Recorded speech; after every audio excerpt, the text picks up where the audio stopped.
So here we are. And today we are talking stories of Shiva and inner alchemy.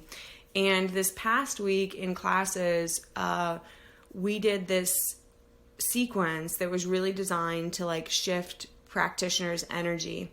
Because as we've gone along this journey with COVID-19, the first week, I keep using the metaphor of a roller coaster ride. And to me, that's the perfect metaphor, because in the beginning, there was this kind of steep rise in terms of intensity and stress, and almost a crash down into this new reality.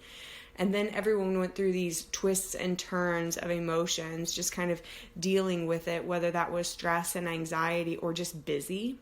I was just busy those first 3 weeks, which was its own kind of stress, and sadness and grief and fear. And now we entered a place where people started to feel pretty heavy or tired or exhausted. And for a lot of us too, that also means that because the overactive response to the situation had ended, the depression started to creep in, the overwhelm, the, oh my God, how am I going to do this? How long am I going to have to do this? What's going to happen next? We've had infinitely more time to develop an array of worst case scenarios. And so I built this sequence around trying to just shift everyone's energy, try to bring more vitality and soul shine into the body. So we did the shadow yoga warm-up, which are all those joint rolls. And then we did some pumping, pulsing postures, which are used to build prana in the body. And then we did Surya Namaskar, sun salutes, designed to kind of increase the radiance, but also, the classical Surya Namaskar is really about realigning individual rhythms with larger cosmic rhythms, including the rising and the setting of the sun during the course of the day. So during Surya Namaskar, we see that rising and that falling, but also bigger cycles of nature like creation and destruction. And I always hesitate to say the word destruction, because it sounds so dark and permanent and intense or unsavory. However, the Lord of the Yogis, Lord Shiva, is the god of destruction. And so the yogis, in a way, our patron saint is one of endings. And partially because in order to transform and in order to, don't take this the wrong way, in order to have a stronger spiritual connection, we often have to destroy lots of patterns within us, and including narratives about who we are, narratives about what's important, narratives about what our life should be like.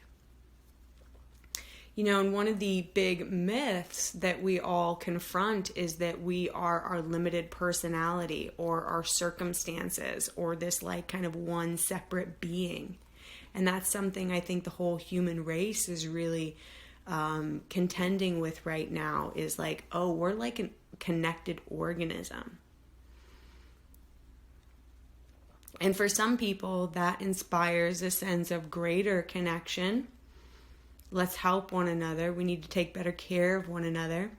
And for other peoples, it actually sends them running in the other direction. More separation, more isolation. I'm going to take care of me and my family. So one of the stories that the yogi seeks to overcome is the attachment to a limited identity. And we've touched upon the 3 layers of the mind. We did that in the last webinar. And the ahamkara, the I maker, is that layer of mind that's the limited self. And the buddhi, the pattern recognition, imagination, higher mind, which is not just in the brain, but really travels throughout the whole body, allowing us to sense our own bodies as one organism versus all these separate parts that we kind of fling around occasionally. And once the buddhi opens up, then the light of consciousness filters in, and it permeates the ahamkara. And kind of just so I cover all the bases, again, this tradition does not see the ego or I-ness or the limited self as problematic. It sees that self as something to be celebrated. Our differences and our unique incarnations make life interesting. And we want our sense of self to expand so much that it contains all that is. So it's when that sense of self becomes rigid, hard, and cut off from the rest of humanity, the ecosystem, nature, plants and animals, that's when that ego becomes very problematic. And once we open up and start getting tapped into those higher levels of awareness, that's when the sense of self expands. And that often also starts to rewrite stories about who we think we are.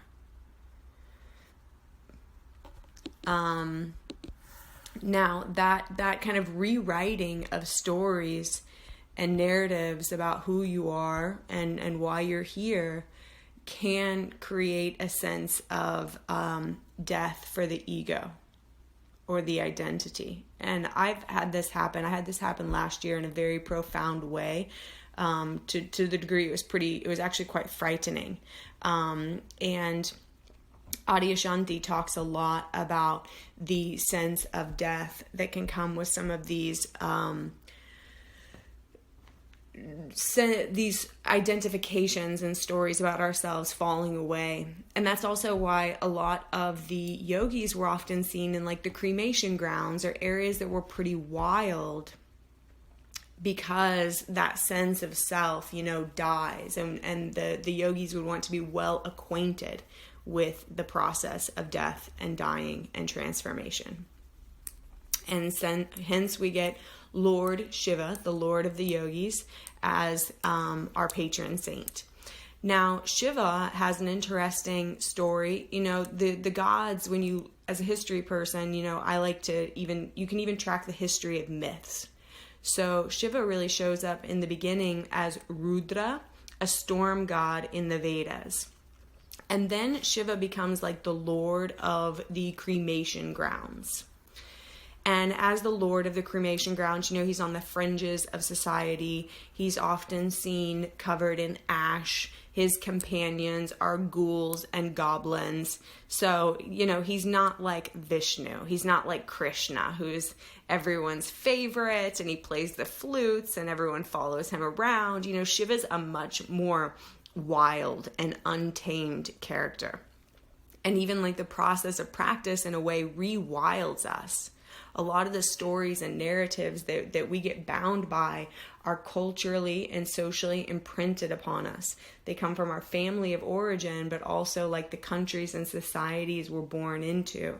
And so the yogi often becomes one that's less tamed, a little more wild, in that we are less bound by the structure society has put on us to keep order.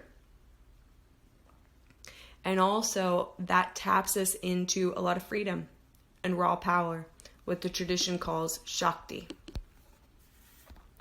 So Shiva shows up on the cremation grounds, and he also shows up as then his kind of next mythical incarnation is a meditator on the mountaintop. And that's when we see more of Shiva as the yogi. Finally, Shiva shows up as Nataraj, the dancer. That's kind of his culmination mythically. And we will talk a little bit about that cosmic dance in a moment. But I wanted to tell you the story of Shiva as the alchemist. And this has to do with his role as the yogi and also our relationship to him during this time. So there is a lovely myth. It's a Maha myth, a big myth, so an origin myth, and through the kind of origin myths, a lot of other characters and mythic elements spring. So one of the Maha myths in the yoga tradition is the myth of the churning of the great ocean of milk, and it goes a little something like this: the gods have lost the Amrita, the nectar of immortality. So they're hunting for it, and they learn that it is located at the bottom of a great ocean of milk. Myth is always talking to us in metaphor. So I'll continue to break down what these different elements of the myth mean. The ocean is like the ocean of consciousness, this vast plane of awareness. The milk is considered life-giving, nourishing. So now we have this nourishing, life-giving ocean of consciousness. And at the bottom of it is a vessel of immortality. So the gods are realizing that because this ocean is so vast, they're going to need some help churning up this nectar of immortality. So they enlist their age-old enemies, the demons. Now, the words used in the Sanskrit for the gods are the devas, or devas, and the demons are the asuras. And the demons aren't like evil or even bad. They're just a little bit less clear. They tend to get distracted more easily. They're more likely to do things for their own separate selfish motives. They feel more separate. They are us on our not so good days. And our moments where we feel separate, or we may do something that's selfish, or we get distracted from our bigger goals and spiritual pursuits. The Daves are us on our good days when we're super crystal clear and we're compassionate and we're kind and we're generous and we're totally attuned. So again, not good or bad, just what happens. And so throughout all of the myths, the gods and the demons are always in a bit of conflict because we are always in a little bit of conflict with these different elements of ourselves. But for this, the nectar of immortality is such a big task that they agree to work together. Now, they're poised at the edge of the great ocean of milk, thinking, what are we going to use to actually churn up the nectar of immortality? So they get a mountain, Mount Mantara, and the mountain symbolizes steadfastness, resoluteness. Mountains are so steady, so big, and so it's meant to represent the focus and steadiness we need to have on spiritual pursuits. Then, for the churning stick, they get the 1,000-headed snake Vasuki. And the 1,000 heads represents the thousands of desires that we have to literally wrap around our focus and our steadiness for progress on the path. So they wrap Vasuki around the mountain and they start churning and churning and churning and churning and churning and churning and churning. And the first thing that happens is poor old Vasuki gets dizzy. He gets dizzy, and with his thousands of heads, he spits up venom. Now, there's venom in the ocean of consciousness, and it's threatening to destroy all of creation. And the gods start freaking out. But Shiva, the yogi, the alchemist, says, I can do this.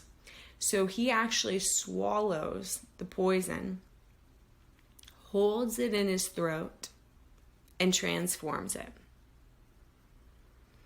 His throat turns blue, but he was able to digest and assimilate the poison. Important to note that Shiva didn't wave his hands and the poison went away, or say some magical mantras and everything's okay. He actually had to ingest, digest, and assimilate the poison. And yes, he transformed the poison, but the poison transformed him too. It actually turned his throat blue. So part of the story here with Shiva is that the yogi is one who can ingest poison, and it transforms the poison, but also transforms the yogi.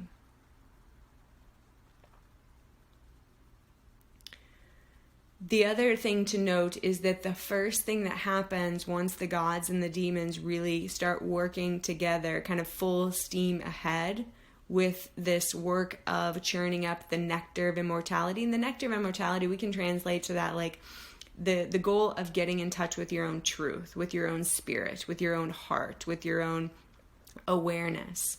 The first thing that comes up is poison. You know, and one of the things I kind of often say is like, you know, this work is a double-edged sword because you get more sensitive and more aware, and sometimes you're like, I do not want to be aware of that. You know, you all of a sudden realize that your mind has some bad neighborhoods, and you tend to go wandering there at night. Yeah? Anyone ever have that? You're like, what am I doing here? Please help me. Yeah. So the story is pointing to the fact that the yogi is one who will have to traverse those difficult neighborhoods. What emotions and sensations and experiences that others might consider poisonous.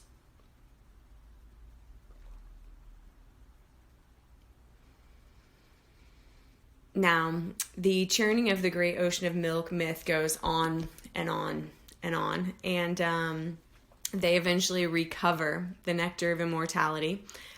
While they're churning, a lot of other things come up before the nectar of immortality, like a wishing tree, 1,000 beautiful apsaras, which are like woodland fairy nymphs, the god of wine. And I mention this because as those things come up, part of what differentiates the Devs and the Asuras is their focus. So as those things come up, the gods are like, keep going, we're after the nectar of immortality. Whereas the demons start to get distracted. You know, the Apsaras come up and half the demons go off chasing them. The god of wine comes up and then another quarter are off getting drunk.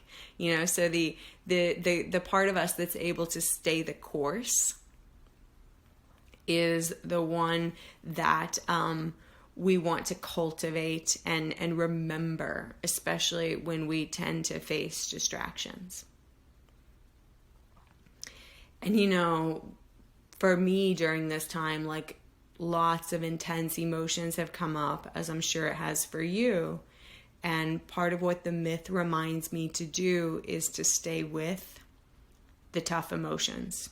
Like, actually to dive in, try to digest them, assimilate them, transform them, versus running away from them and distracting myself. And do I do the distracting sometimes too? Absolutely, right? Because remember that no one ever wins the war between the Devs and the Asuras. No one's ever vanquished because it's always going on. So you got to kind of pick your battles. And what does that transformation, digestion look like for me?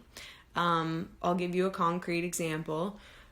So a couple weekends ago, like during this whole thing, I've been working a lot, which is great because it keeps me focused and, churning away. And the other weekend, I had a little too much free time on my hands. Started wandering into the bad neighborhoods of depression and loneliness and isolation, despair and overwhelm. Definitely had the like, how long can I do this conversation. And in the past, like, I probably would have like been like, oh no, here it comes. Like, I've got to run away from this. I need to fight this. I don't want to feel this. And what I've learned to do, and it's taken a long time, is actually be like, interesting. Depression. Here you are again. And also ask, like, what's making me sad? Why do I feel overwhelmed? Is there anything I can do about that right now? Or is maybe the answer to, like, watch a bunch of PBS Masterpiece, which I did do. Is the answer to some of this loneliness getting a dog? Yes, that would definitely help, right? So again, and also like allowing myself to feel that deep sadness, because that deep sadness too is motivating. It's motivating to make me realize how important certain relationships are in my life. It makes things precious. It makes me tremendously grateful that we all gather for things like Sunday services and the online classes. It makes me committed to facilitating more connection in those classes. It encouraged me to make sure I watch out for one of my neighbors, that I don't rush when I do see one of the people who live in my building. Because that without that human connection, things get really hard. So rather, if I were to run from those darker, scarier emotions, I wouldn't be able to harvest all of those beautiful lessons. And that's what the yogi is able to do. To take something that others would see as poison and to actually like look into it, get intimate with it, and even do something with it. My teacher always reminds me, like every time we talk, get more comfortable with being uncomfortable. And also, she will often remind me, no one ever died of a feeling. Which sounds like so silly, but then like I've totally realized that there's some feelings I'm like, it's going to kill me. And it doesn't. It actually in a lot of ways makes me more alive. And that's an interesting thing too, because one of the backbone beliefs of this tradition is nothing exists that is not Shiva. Nothing exists that is not Shiva. And that is a phrase that the first time I read it, I was like, I don't know what that means, but I know it's important to me. And so what I found it to be is that, especially with tough emotions, at their core, they're just energy. And if you can get past the stories you have about them, then you can actually get to the purity of them, the pure energy that they contain. So when the tradition says nothing exists that is not Shiva, they're not necessarily talking about the mythical character who's, the god of the cremation grounds, or the meditator on the mountain, or even the dancer in the forest. They're talking about Shiva as the ground of all being. That everything that exists is consciousness and energy. And if you have the perseverance and patience and clarity to move through all the stories and narratives we might have about the energy we feel within our bodies, then you get actually plugged into the pure energy of it. My first encounter with that, where I really got that, was during a moment of howling grief. Because I was so upset. This was about 5 years ago now. I was so upset and devastated that I couldn't help but go into that emotion. And then because of the yoga training, I could actually follow it in a way. And there was this moment of release with the emotional build up. And then there was this moment of incredible high in a way. That is the closest experience I've had to bliss. And if you've ever when you were a kid and you would cry really hard and then you'd almost be in a meditative trance afterwards, it's kind of like that. But as adults, we start to, in a way, domesticate and corral our emotions more. So we very rarely allow ourselves that pure release, or to follow those emotions to their natural conclusion as pure energy. So this idea of, transformation and ingesting the poison is one that when you feel these tough emotions to the best of your ability, remember that they won't kill you. They won't destroy the whole ocean of creation. And if you're able to digest them, assimilate them, transform them, they will transform you too.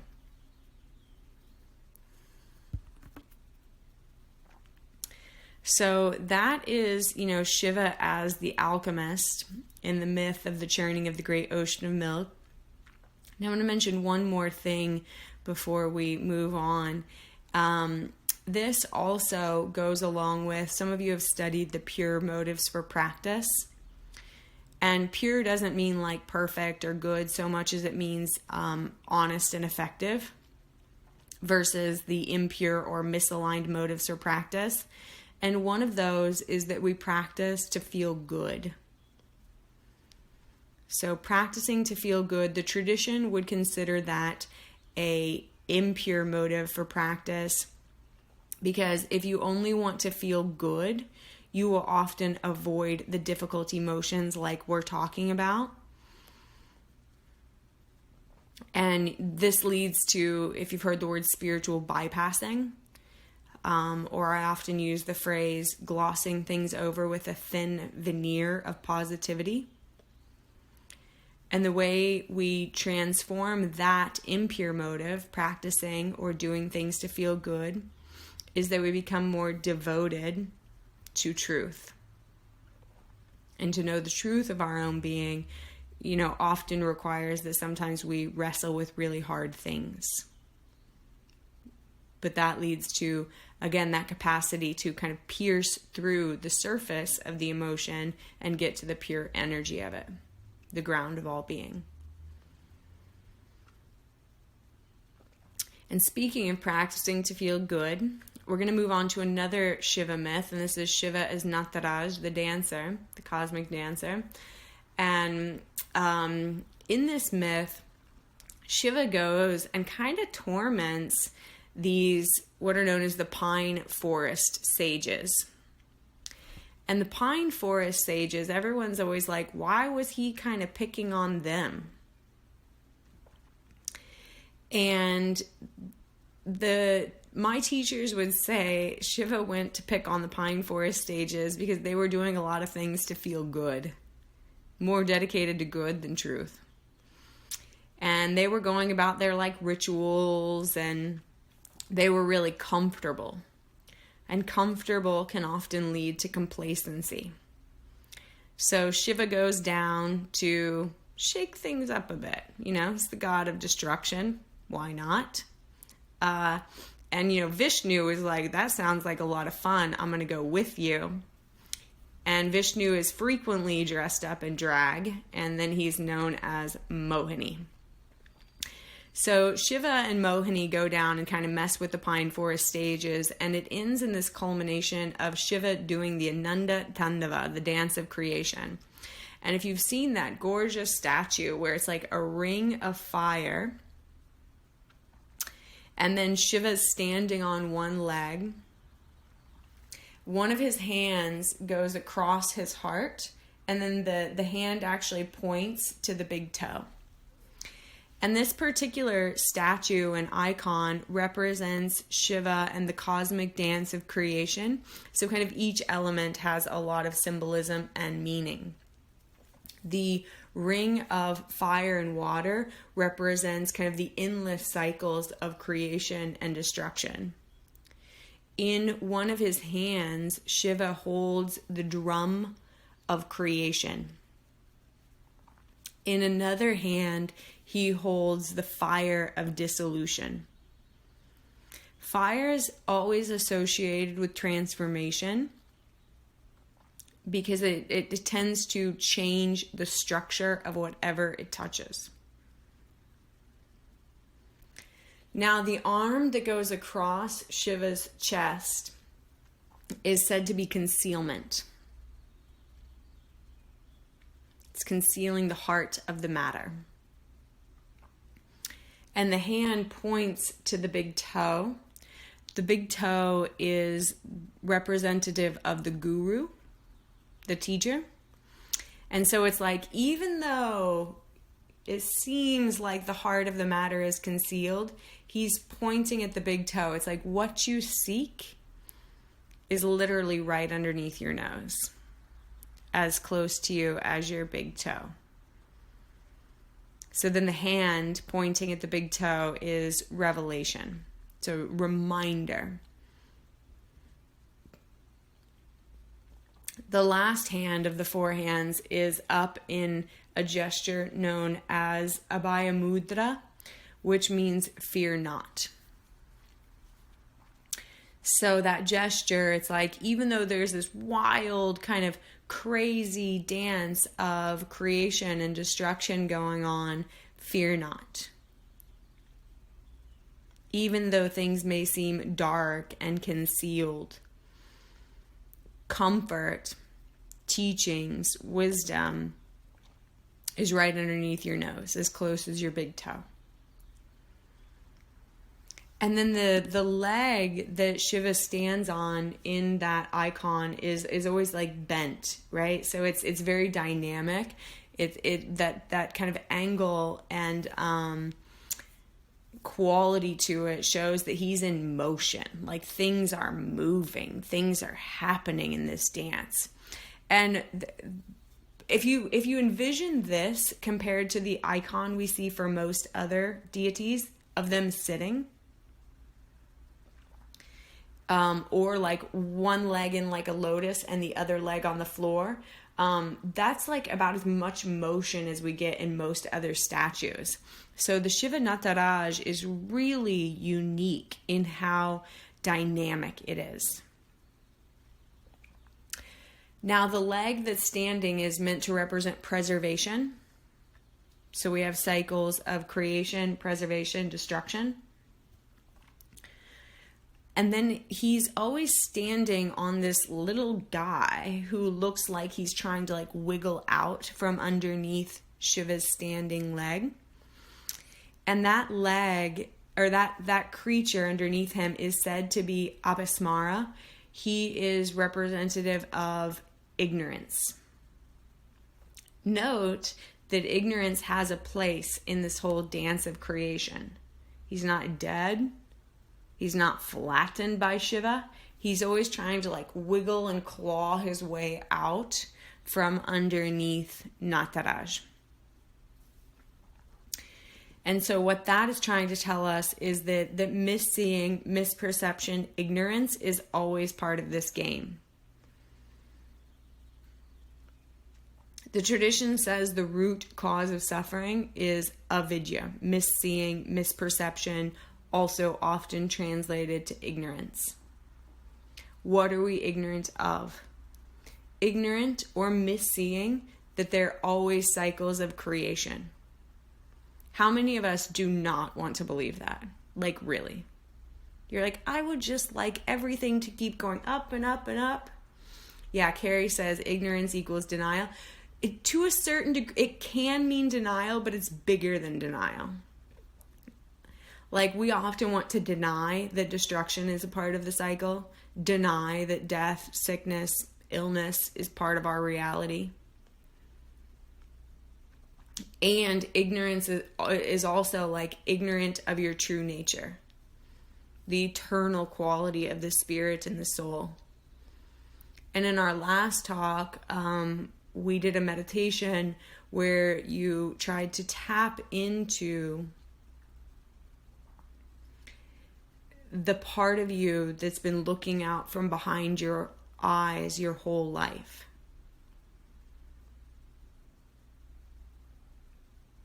So part of the misperception and why it's bigger than denial is that we misidentify, we missee ourselves. We think that we are our accomplishments, our socioeconomic status, our body, even our intelligence, our creativity. And we're all of these things and we're more. And the tradition keeps nudging you, encouraging you, has myths and metaphors and symbols to help you remember that ground of being. The essence, nature from which you come, and to that which you will return. And again, the tradition doesn't see anything wrong with being proud of what you do or what you create or what you have in life. And it wants you to remember that that is not the whole story. For example, I had a conversation with my teacher this Wednesday. And, conversation with my teacher, like, so rich, so rewarding. I'm still processing all of it.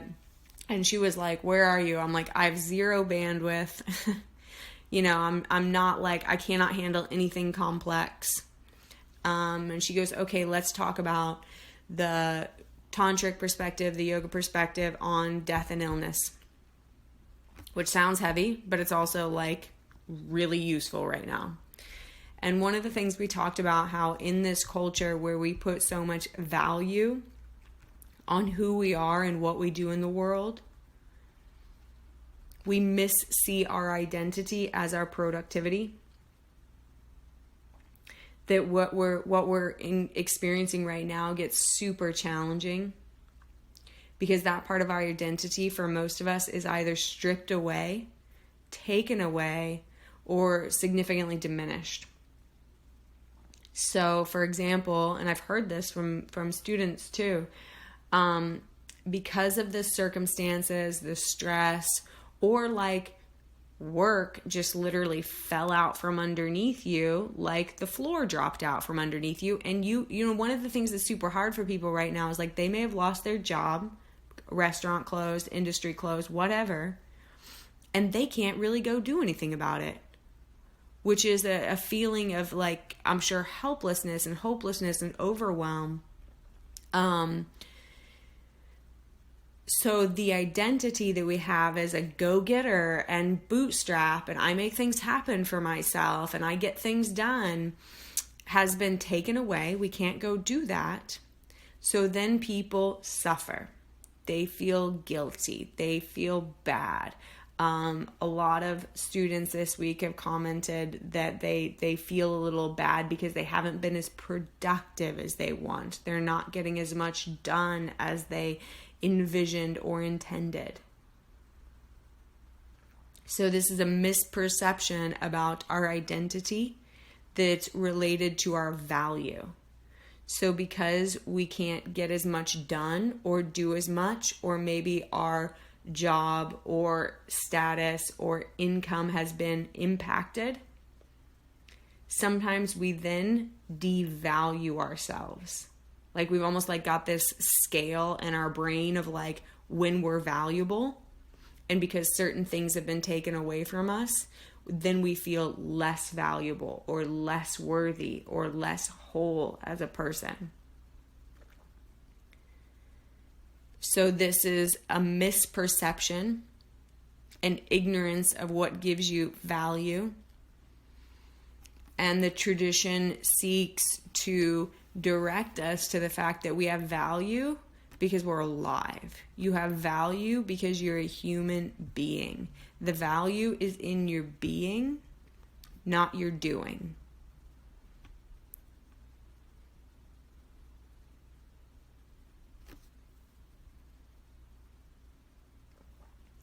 Value, Carrie, I'm not sure what productivity versus presence. Yeah, I think we could say that. Do you have more to add to that, Carrie? I'll talk instead of type. I'm better that way. Yeah, I'm just trying to interpret what you say. So I'm trying to say that perhaps my value is not related. That's what the RE is related state of mind, state of consciousness, what my presence is, the energy I bring, right? It's not always an output or a result. It's more just like how I am. Yeah. Perhaps that's how I'm listening. Yeah, and one of the another of the misaligned motives for practice is practicing to like fix ourselves or to heal or even to change. And again, the reason the tradition doesn't like that or calls it a misaligned motive or an impure motive is because it starts out with you trying to like with a foundational belief that something's wrong with you. Versus, so the impure, misaligned motive, practicing because there's something wrong with you, there's something missing, there's something that you need to fix, heal, or change. The pure motive is that you're practicing because there's something very right with you. There's something deep down inside of you that's always at peace and ultimately free. And has, you know, the word that we often translate ananda to like bliss, but my favorite translation, this comes from Harish, is a deep okayness. And we've had those moments of deep okayness and perfect presence, and the tradition wants to make that more of your default state of being. And Carrie, I think this corresponds to what you were saying, because that default state of being, you know, one of the reasons productivity, I think, is so high on our priority list in this culture is because it's a way to give ourselves worth or value or fix ourselves and kind of heal that core wound of unworthiness. And then we get like inundated with marketing and media from day one that continues to pick at that scab and that core wound of unworthiness, which makes us really good consumers. Can you repeat the pure practice concept again?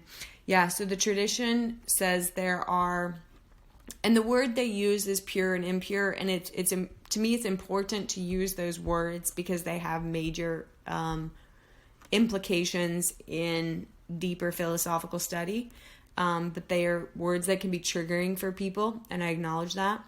So we can call it misaligned or impure motives for practice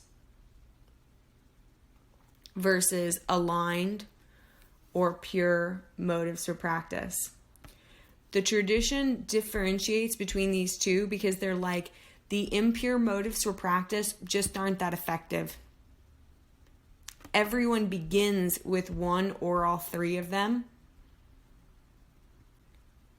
And as soon as possible, we want to encourage the practitioner to grow out of those beliefs because they're very limiting and they don't get you anywhere.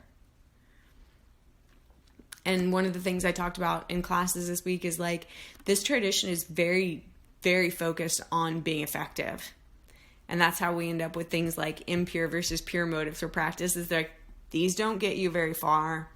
You got to go this direction. So the impure motives for practice, one of them, there are three. One of them is that you practice because you think something's wrong with you or something's missing or you need to fix yourself. And I have definitely, like, most of my early years in therapy, they would be like, why are you here? And I'd be like, there's something wrong with me. I would tell them that over and over again. And it was so interesting when like I got this teaching for the first time. I'm like, I have used that exact phrase.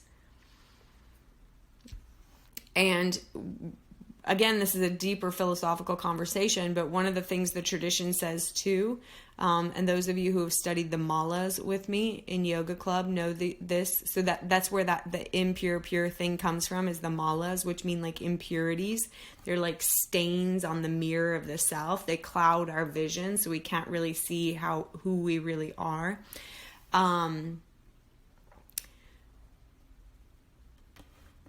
So the impure motive for practice, that it again, it's founded on a belief that something's wrong, but the tradition says that kind of hole in your soul, that longing that you feel to be full, which some of us try to fill with like a partner or a job or more money or more power, whatever it is. Like, everyone's got their thing.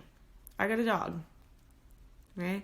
But we feel that sense of longing, and the tradition says it's a built-in quality that actually sends you searching. It's the pebble in your shoe. It gets you on the path. It sends you on your hero's quest.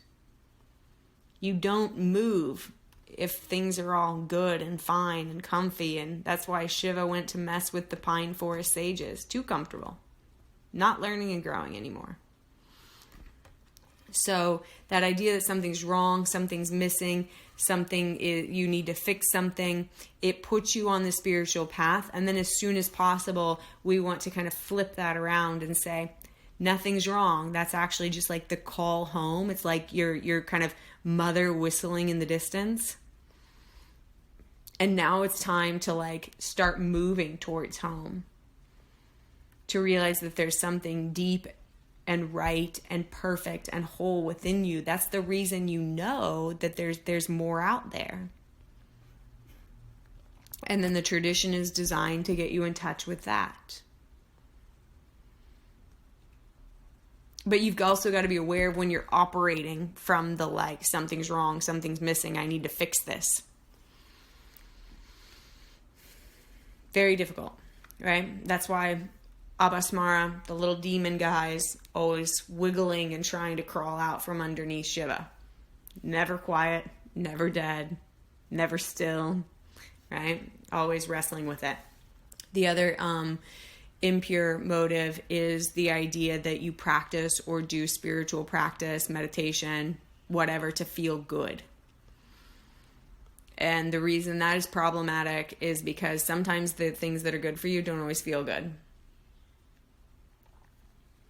And if you're focused on feeling good, you're going to be unlikely to swallow the poison. Unlikely to wrestle with some of the what's commonly called shadow work nowadays. The kind of deep, dark stuff in your psyche or in your family patterns. You know? There are some things in my family history, including alcoholism, that are extremely difficult for me to wrestle with. Painful. And I never want to look at them. But I have to be willing to go in there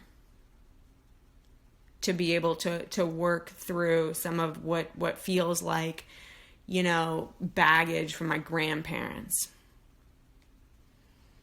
And when I went through a period of working with this, I told my teacher, I'm like, this is like an archaeological dig.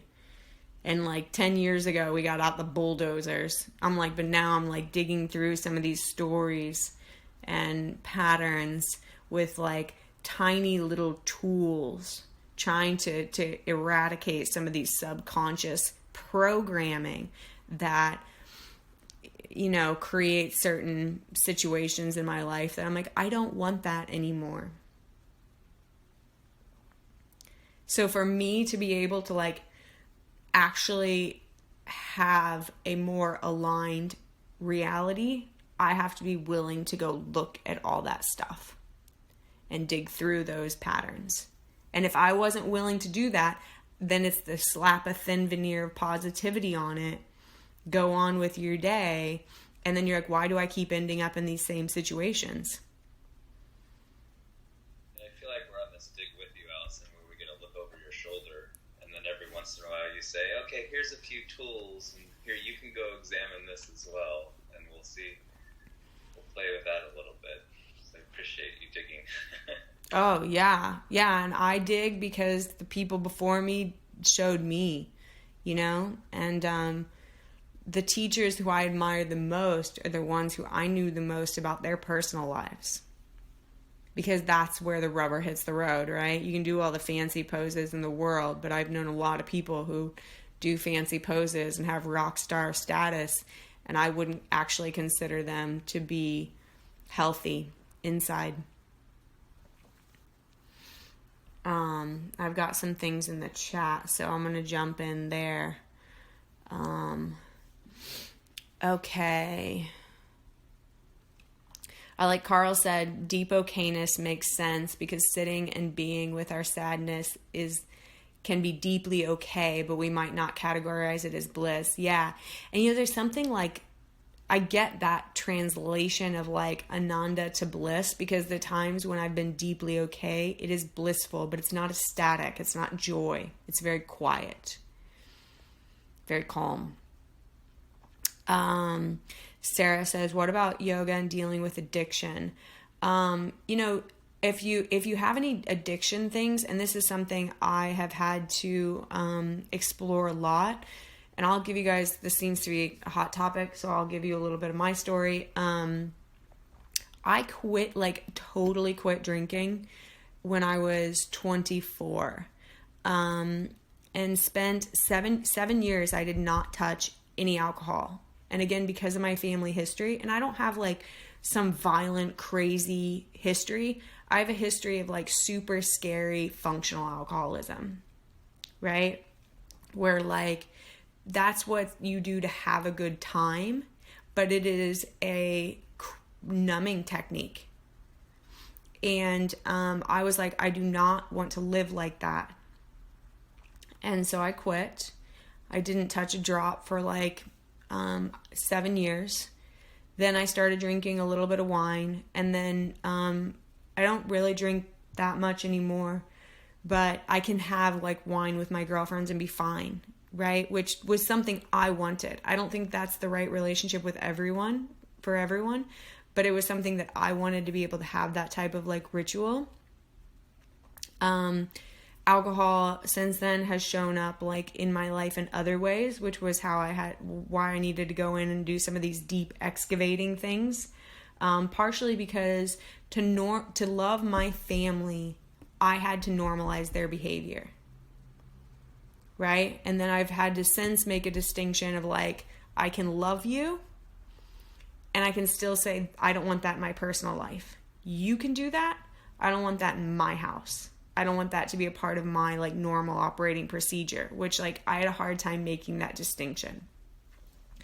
Now, I tell you that because for me, the addiction thing has been particularly confusing because I don't feel like that's my issue, but I feel like it's like in my karmic field.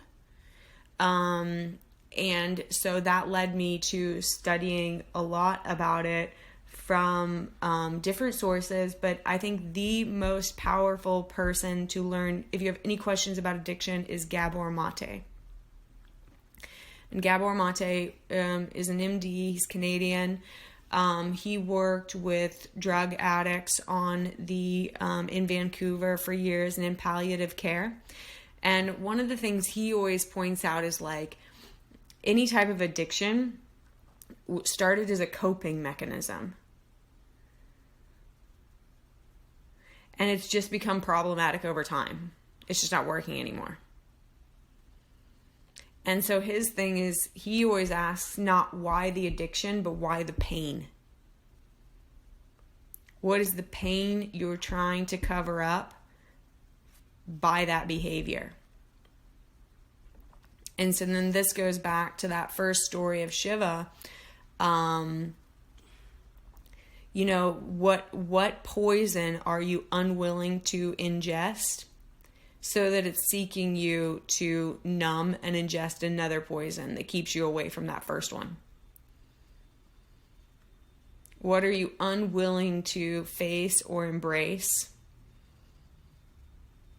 And that doesn't mean that like facing that is easy, and it also doesn't mean that you don't need professional help. Right? Because some of the, he found that like most of the people that he encountered, with really severe addiction had faced some type of trauma.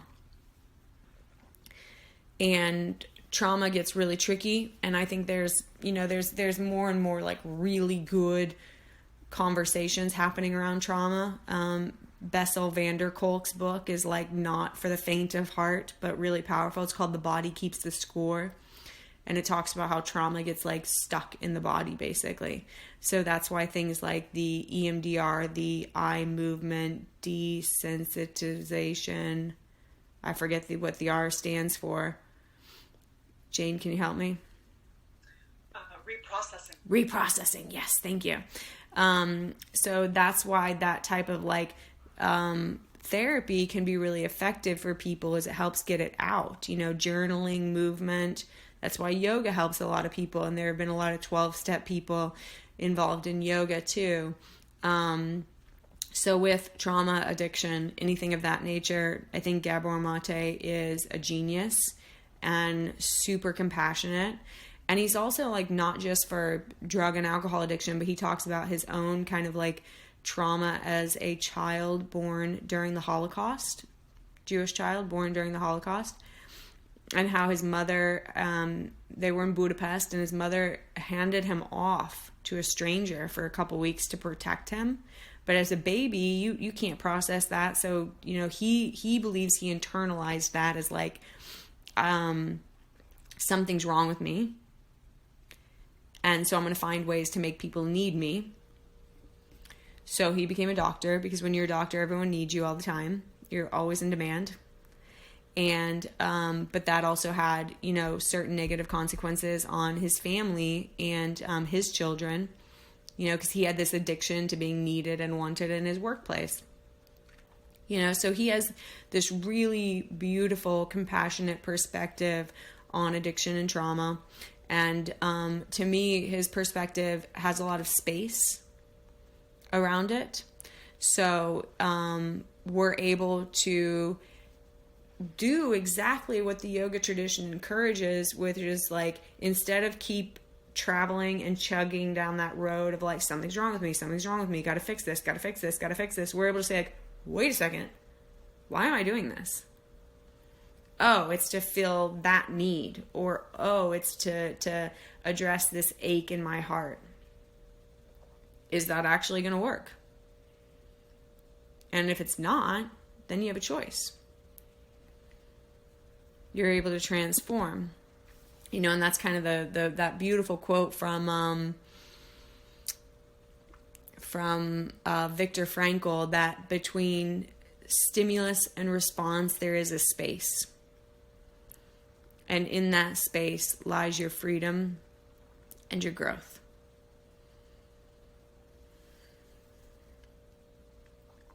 I think we had one more in the chat.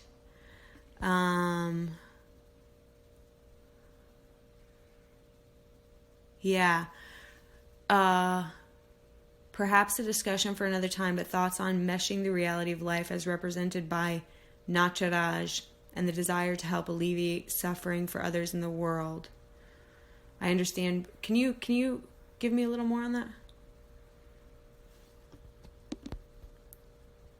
It's sort of this question like, this is the way life is. We need to accept that, the demons are always going to be there, as part of the whole landscape of life. But, there's this sort of feeling like, well, it really feels like sometimes the demons are just kind of way out of balance, in the world. And, is it like wanting to take sort of what the Buddhists would call like right action, but it's always this balance. Like, I know everybody has to start with themselves. Like, I get that. Is the desire to feel like wanting a rebalance between to simplify the gods and the demons, like, is that an illusion too, or is that something worthwhile? And how do you, beyond working on yourself, like, what do you do? Yeah, the tradition would definitely say, like, if you work on yourself, that things will seem more in balance in the outer world too. And I've definitely seen that to be true in my experience. Even like on a really simple thing, like go to the grocery store in a bad mood and everyone's a jerk. go to the grocery store in a good mood and everyone's an angel, you know? But also, one of the ways the tradition talks about this is that we're in an age of selfishness. That's where you get concepts like the Kali Yuga.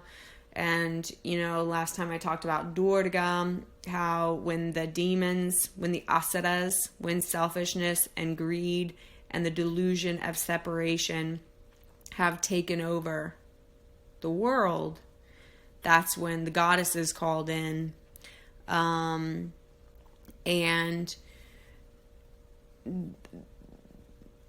so part of it too is just like that we're considered to be in a dark age. I never like hearing that because it makes me feel a little disempowered, but I don't think when I get over the disempowerment of it, then I think I'm better able to manage it. And I'm also become more committed to my practice because I'm like, okay, if we are in a dark age, I want to be the biggest, brightest light I can be. Right? And then that makes the challenging work of the spiritual practice and the focus, right? Not getting distracted, the willingness to go through tough emotions, that makes me much more likely to do that. Right? Because if it's someone else's job, or I'm not going to do it because there's too many demons on the loose, you know, versus like, okay, this is hard, this is a dark age, and I want to do the best I can. I want to play my part to the best of my ability.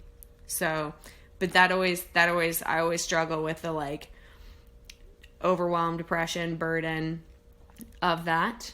And I just have to kind of rewrite the story to then make it empowering, motivating, and devotion. And you know, Carrie pointed out too, hence the need for spiritual companionship.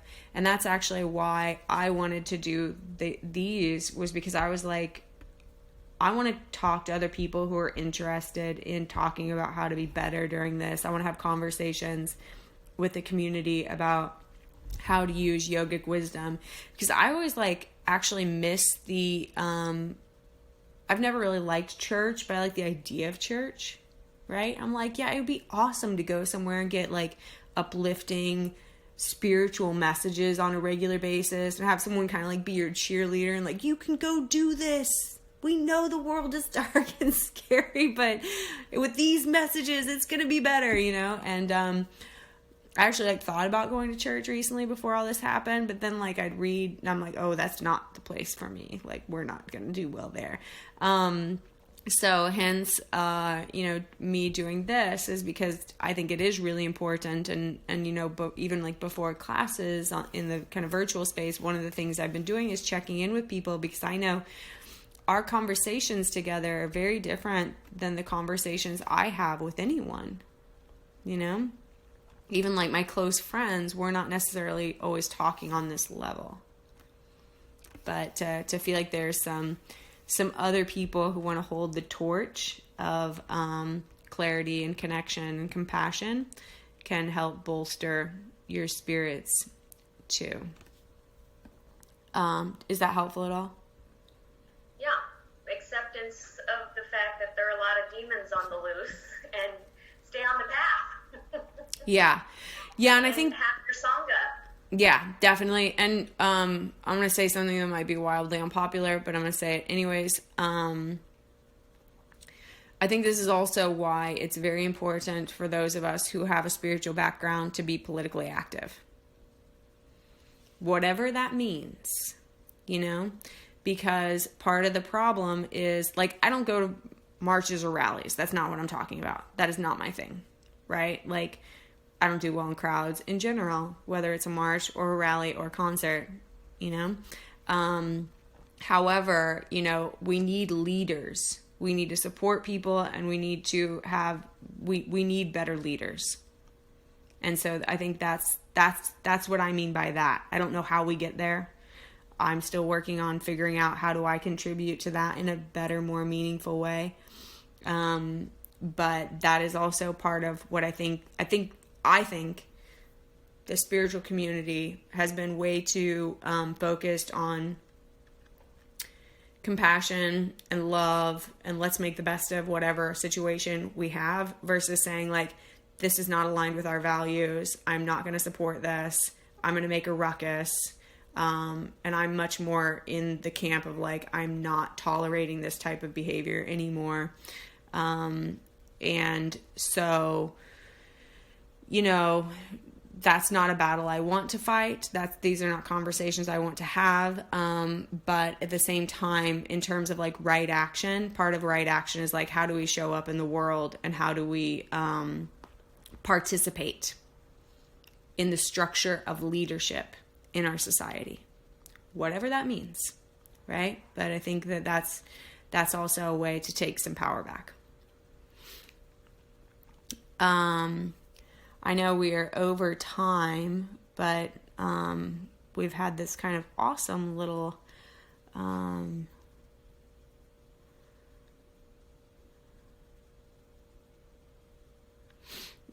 okay.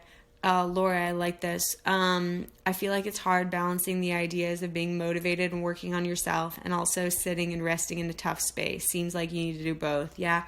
The yoga tradition is always torturing you with paradox.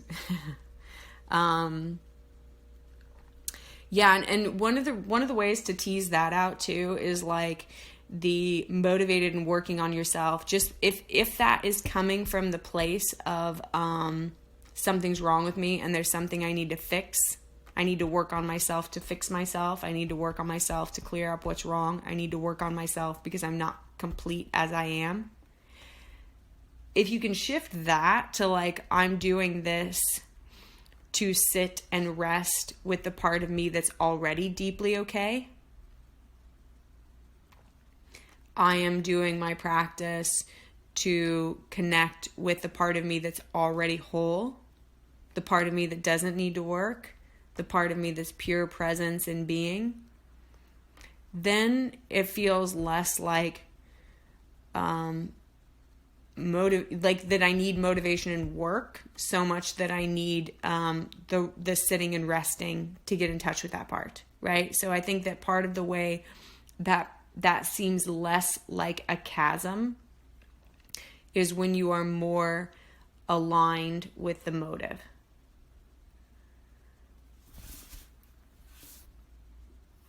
Is that helpful? Yeah. Okay. So we are over time. And let me see. Let's just take a few minutes, almost like a sitting Shavasana, to integrate all that we've learned.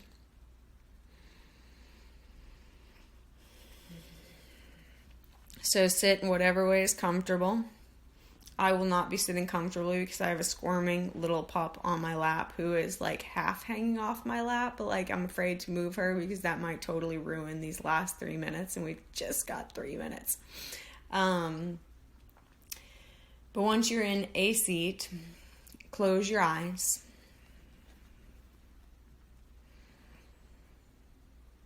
Feel your breath moving in through your nose and out through your nose. The breath is its own cycle of creation and dissolution, coming in and going out.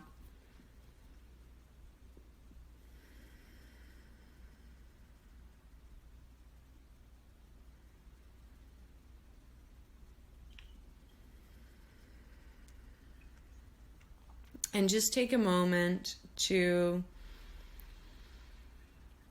notice whatever you're feeling.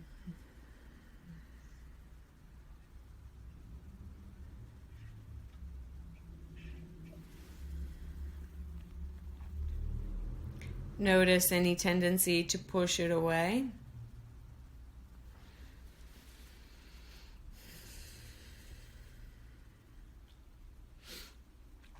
And instead, can you simply feel it?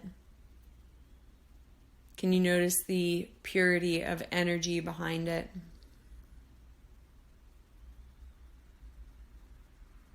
And in recognizing the feeling as energy, does that transform the feeling?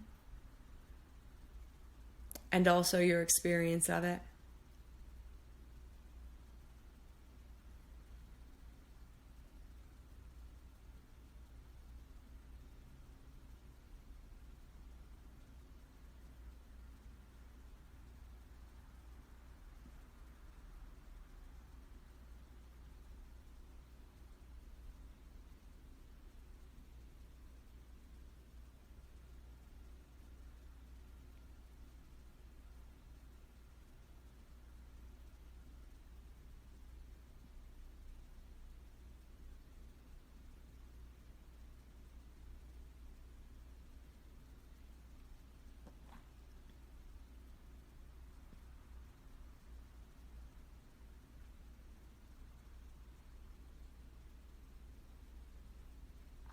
Take just a few more breaths, tapping into your being, the place of deep okayness, the source of all energy and awareness.